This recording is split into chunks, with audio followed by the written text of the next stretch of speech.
The mainstream understanding of non-white identity in early America is an oversimplified narrative written by the victors of the Civil War. That is the Northern Union and its abolitionist network and elite. By focusing historical memory almost exclusively on the overt agrarian, supposedly brutal plantation slavery of the Deep South, Northern elite and institutions and banks successfully insulated their own dark history and all of this from scrutiny. So the historical archive, though, actually tells a very different story. So what they basically do is they put the indigenous situation where they would need some type of passport anytime they were, and basically they needed a passport to protect them from basically white people just kidnapping them and forcing them into the slave market. So it just shows you again the real source of slavery in America. It's just the Indians. Okay. And actually, this certificate of freedom situation proves that. It's actually a gigantic paper trail. They exchanged their sovereign Indian identity for this certificate of freedom. And if they had that on them, they were protected. The certificate of freedom was imported directly into the Northeast from English maritime property law. A certificate of freedom was originally a commercial clearance document granted to a captured enemy vessel. In other words, you got pirated, you got captured, to clear it for British trade lane. Why are they applying maritime law to American Indians? When Northern states applied this framework to human beings, they treated the non-white body exactly like an unflagged ship at sea. An individual was, get this, illegally presumed to be an illicit, stateless asset, like a runaway slave, like a ship that's just abandoned and out to sea, right? So this is like the framework, right? The whole legal infrastructure that's been in place for centuries before you even get to 1600. All right. And he's a stateless asset, this runaway slave, this abandoned ship. And he's stateless until a local court clerk formally stamps a paper pass verifying their status as a somebody allowed to travel. They have a certificate of freedom to travel within the colonial boundaries, the colonial infrastructure, to use the toll roads, to visit the shipping ports. This is definitely something you need to do if you're an Indian doing business, for sure. This was like passport, just like now. So think of it that way, as almost an international passport. So basically, they're jailed as a fugitive, and they have like 48 hours before they're going to be auctioned off. That's the source of the slave trade. That's the source of the slave auctions. They're moving Indians around the Americas. And we can prove it with more and more of these different pieces of paper, because this right here is a great example of it. These guys were all on the docket to be sold as slaves unless they could purchase. So you see what's going on? I got you in jail. I'm going to auction off and you're going to get enslaved. So you got to pay to get out of jail and pay to get that certificate of freedom. And you better have that on him. That's his passport. If not, he's sold into slavery.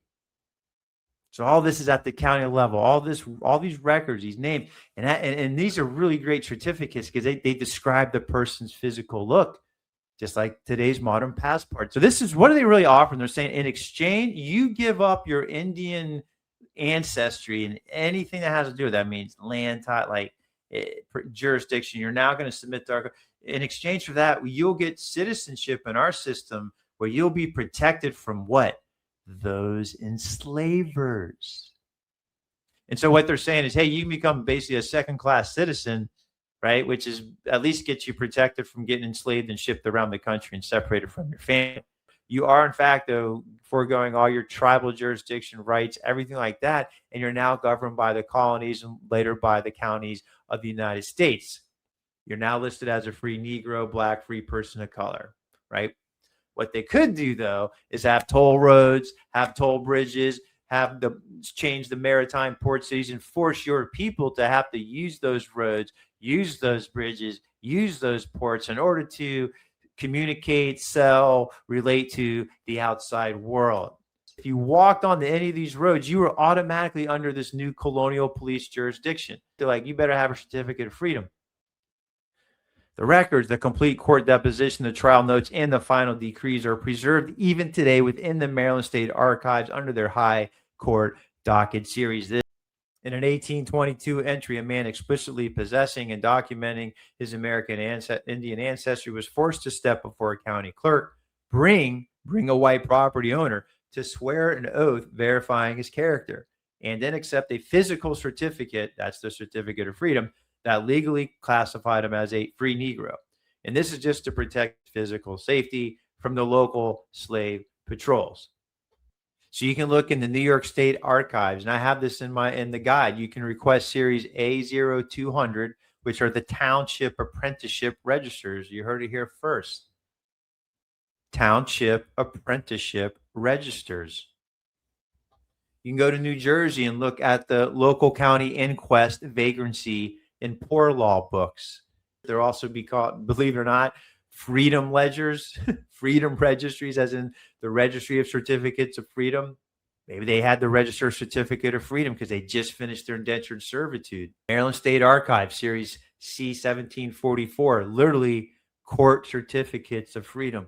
They always made your ancestors exchange their Indian heritage for the piece of paper. Understand that.